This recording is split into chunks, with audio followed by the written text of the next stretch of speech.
he's been involved in. Indeed. Absolutely. I'll even go further. I'll probably say because of the kind of politics that he doesn't do. You know, I'm a big fan of Dr. Victor Bampo, and I know he's an avid listener to our show. Absolutely. But he's one of those people who was given a responsibility by government, by his party.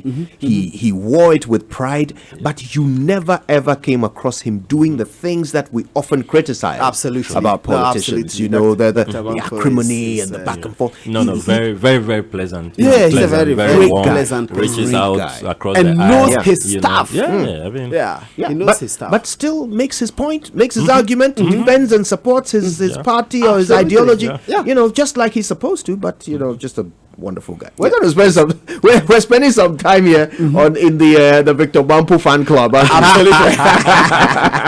Well deserved. Yes, but this morning, of course, we are also Okujeto Ablakwa fans. We're happy that he's made the time to be with us. So glad that you could make it. By the way, himself and I married two friends. Pardon? Pardon?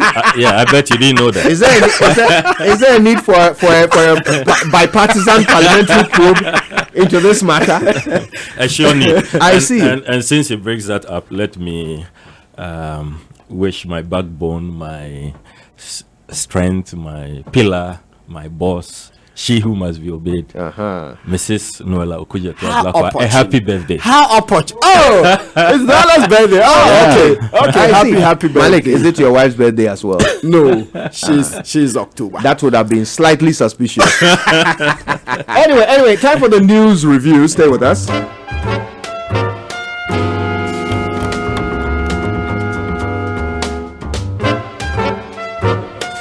All right, let's get started. The news review is brought to you by Interplast. Wherever you are, they make sure water reaches you, even in space.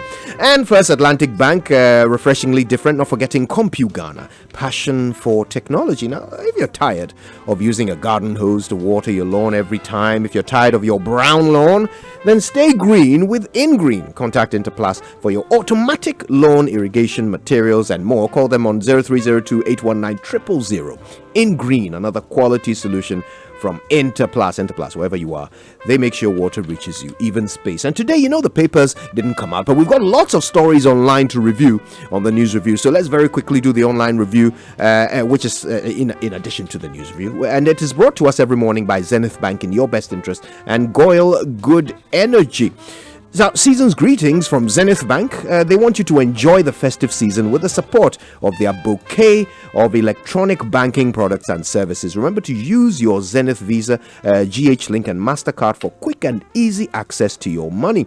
Also, you can dial star 966 hash for easy banking, or just use the Zenith mobile banking app, Z Mobile, to carry out your banking transactions anytime and anywhere. Zenith Bank, in your best interest. Now, the Goyle Ifie promotion is back with more mega rewards and instant airtime for everybody.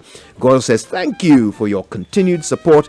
So just drive to any Goyle station, buy 100 cedis worth of fuel or more, get a card, scratch it, and dial star 161 star 4645 hash. And then just follow the prompts or go to the App Store to download the Goyle promo app. Sign up with your phone number, and that's it. You receive a one-time activation code. So here's what you get. Airtime, 300, 500, 1,000 cedis worth of fuel. All of that for your loyalty. Goyle Ifie promotion. Terms and conditions apply. Goyle, your Hall of Fame petroleum company. Goyle, good energy. Yenara Yedia. Now, Ghana, are you ready? Frytol is on a search to unearth great talent in cooking, and it's on a mission to make dreams come true. Frytol Enriching Lives competition is the biggest TV reality cooking show. The winner of this exciting TV reality show gets a life-changing award of 100,000 Ghana cedis. So, business investment, yeah, you heard it. 100,000 Ghana cedis. Make a date with Frytol every Saturday from November 16 at 6 p.m. to 7 p.m. only on Joy Prime. Frytol Enriching Lives is brought to you by Frytol. Frytol Enriching Lives, unearthing talent, fulfilling dreams. Okay then, so let's get started on the news review. Perhaps we'll do that. We'll run through all the headlines we have and then settle for some details, right? Few headlines as we have them. No doubt. I will not change it. That's the Chief Justice saying he will not change judges wearing robes and wigs. It is our uniform, he said. to the appointment committee of parliament yesterday. Oh. And our friend was there. Indeed. Yes, I was. Yeah. And I have President Akufo-Addo present 100 vehicles to police service. My other headline is GRA shuts down Hippo General and Haulage Company over 1.3 billion arrears. I'm sure that's in taxes that have not been paid. Tor MD was pushed after he refused to approve shady deals. That's according to the Institute for Energy Security. And Ofosu Ampofu accuses EC and government of conspiracy to dissipate state funds. That's in the matters relating to the creation of new voters register.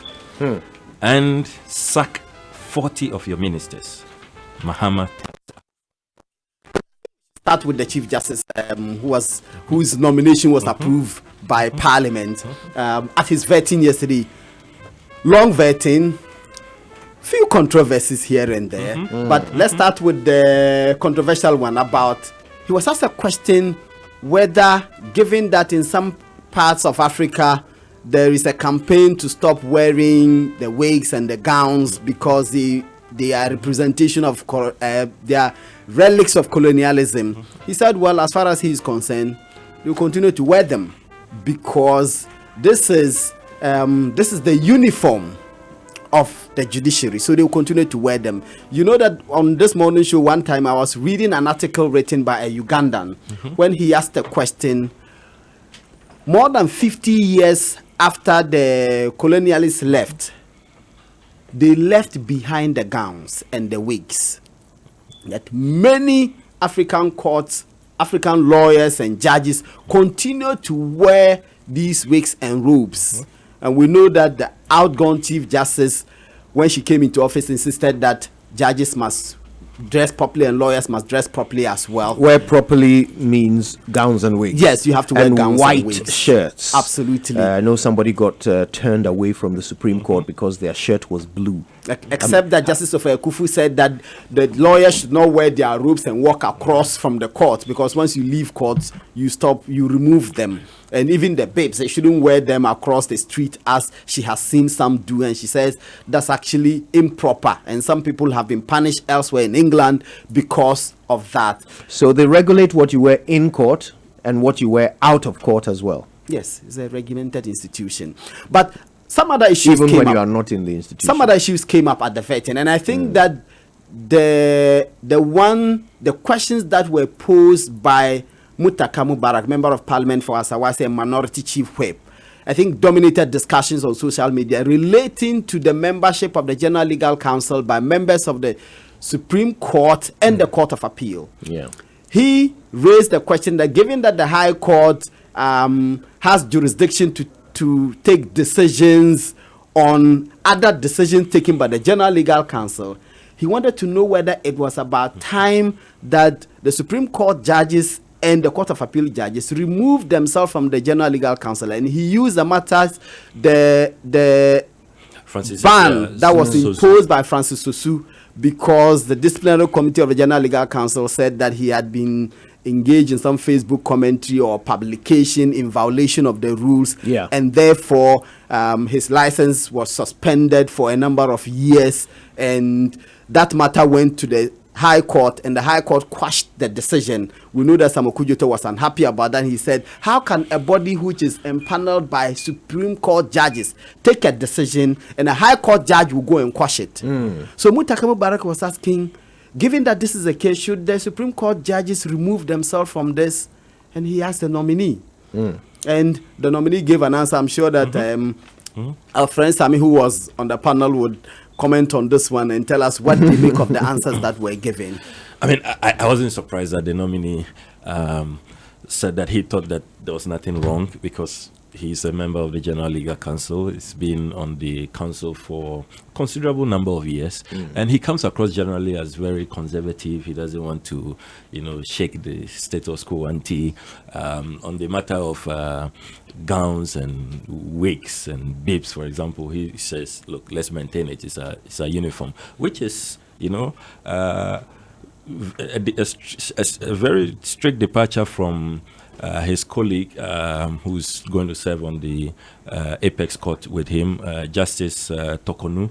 I asked her when Justice Gertrude Tokonu appeared before us whether she thought it was time to change, because other African countries are beginning to depart, though it had to take the sweltering heat, the high temperatures to compel them to May do I that. ask? She says that she wants a departure. She wouldn't They wear even mind African prints, prints. and I thought that was May I refreshing. ask, was that the only reason the Chief Justice nominee gave, that it was their uniform? Was that it? Yes, that's it really. I mean, so he didn't point to any particular function that it serves, any symbolism that it represents. It's a uniform. No, it's their uniform. So you can cast him in that very conservative mode, which his predecessor belongs to that school of thought, and there are others who say that look, let's keep it highly conservative. But isn't it ironic that those we copied from literally Have stopped doing it. have stopped doing that, have moved away? I mean, Australia has followed suit, Canada has done same, and these are all Commonwealth jurisdictions. I think it's a matter of time. Within the profession in Ghana, you're beginning to hear and see some rebellion, mounting. And you are absolutely right about that. I remember when the outgoing Chief Justice Sophia Kufu, asked that they should wear these things. Asa Nkrumah, Kofi Bento, a couple of lawyers thought that it was a retrogressive action to ask judges and lawyers to wear these things at the time. I was hoping to hear that there was a function that it served, that it did something in particular to help them do a better job. But I'm not hearing that. I'm just hearing it's a uniform. Why is the uniform needed? Justice Tokonu said that for criminal cases, it helped, them to, protect their identity disguise themselves. So It so they feel safer. But she thinks that, regardless of that, it's time to have a discussion. That's interesting. Is that the general agreement? Do people feel that the wigs actually hide their identity? That we don't know who they are because they're wearing wigs? Is that the general feeling? I think some of them believe that. I also thought that the nominees' take on some of his judgments in the past was also quite honest. He had the opportunity, for example, to clarify his position on the election petition. I took particular interest in that, because if you read the 588-page judgment, it does appear that he was the most extreme and rerun the whole election. Whereas the other three who dissented with him, who were in the minority, said that they should the EC should rerun the election in polling stations affected. He thought that it was for the EC to determine. So I think the opportunity to clarify. And then I was also particularly impressed with his honesty on some of his errors in the past. The Chachichikata case, when he sought to IFC impose the IMF the IMF immunity on the IFC, confusing the two institutions. He said, look, we are human. We can make mistakes, and that's why we have appellate system, so that mistakes can be corrected. Courts will correct our mistakes. So that's fair. But there's this Shraj aspect to this whole vetting. The appointments committee decided to just raise the matter and then wish him well with Shraj, because Shraj was seized with the matter. You recall Asepa petition Shraj on his asset declaration. He did concede that on the High Court and on the Appeals Court he did not declare his asset, but on the Supreme Court he started the process, I think, a week ago. So let's see how that pans out. Of course, on the Supreme Court, he said that when he was first appointed, he did declare his asset, and Mutaka wanted to know whether he did it every 4 years. And he said that his reading of the Constitution was not a requirement that he should declare every 4 years, given that his position is in a continuum. Unlike that of some members of Article 71, say members of Parliament, for example, or presidents and vice presidents, whose position is either renewed every 4 years. As far as he is concerned, he remains a Supreme Court judge. He didn't think that his reading of the Constitution required him to necessarily file his declare his asset every 4 years. Okay, so let me come to the details of my headline, the Chinese have come bearing gifts. The president, Nana Addo Dankwa Akufo-Addo, has presented 100 new vehicles donated by China to the Ghana Police Service to boost the logistical and mobility base of the service. He hopes that the vehicles, which include pickups, SUVs, riot control and crime scene vans, troop carriers, ambulances and buses, will help the police to be more effective in their operations. At a ceremony to present the vehicles, the president said, quote, "We know how important a well-resourced and efficient police service is for the maintenance of peace and order in our nation," unquote. He touted his government's effort at resourcing the service by increasing its vehicular logistic base from just 458 serviceable vehicles when he took office in 2017 to 1,134. The president reminded the leadership of the service about the need for regular maintenance, saying that while it is a culture we don't well have in our country, it is as well that from now on we begin to develop a culture of maintenance of our assets. Is this something we would do? Because it's like this maintenance culture, we have talked about it over and over the years, and it doesn't seem that is something we tend to do very well. You see, in order to properly do maintenance, you need to do a number of other things as well, which we tend to not like doing. You need to create accountability systems, okay? Because if you are maintaining an asset, you need to first of all be honest about the value of the asset. You need to insure that asset. You need to ensure that you are inspecting the asset, which means that it must be used for whatever purpose it's designated. Yes. You know, you can't end up using it to do things for which it wasn't designed or for which it wasn't assigned. You know, so you have to do the right thing with this asset if you are going to maintain it. And these are things which we are reluctant to do as a nation. I mean, this is not somebody's personal character. It's just how we are. Yeah. You know, as the president said, it's been a culture, Indeed. For decades. But I we despair of it. and it starts from leadership. It starts from leadership. I mean, let's hope that the new IGP, who started quite on a good note, will enforce these systems. You know, make sure there's a logbook. Make sure that people are held accountable. I mean, there is no abuse. The last time a cynical friend of mine talking about the IGP said that, you know, caretaker coaches in football, they tend to do very well when they you know, because I'm going to review you didn't mention Ole Gunnar Solskjaer, right? Don't come and break I will be happy with you. I know, because I'm going to do two stories. I'm going to join them. Sami Jemfi going to the High Court over a matter relating to attempts by the IGP, attempts by the police to take his phone away from him and to have access to his Facebook account.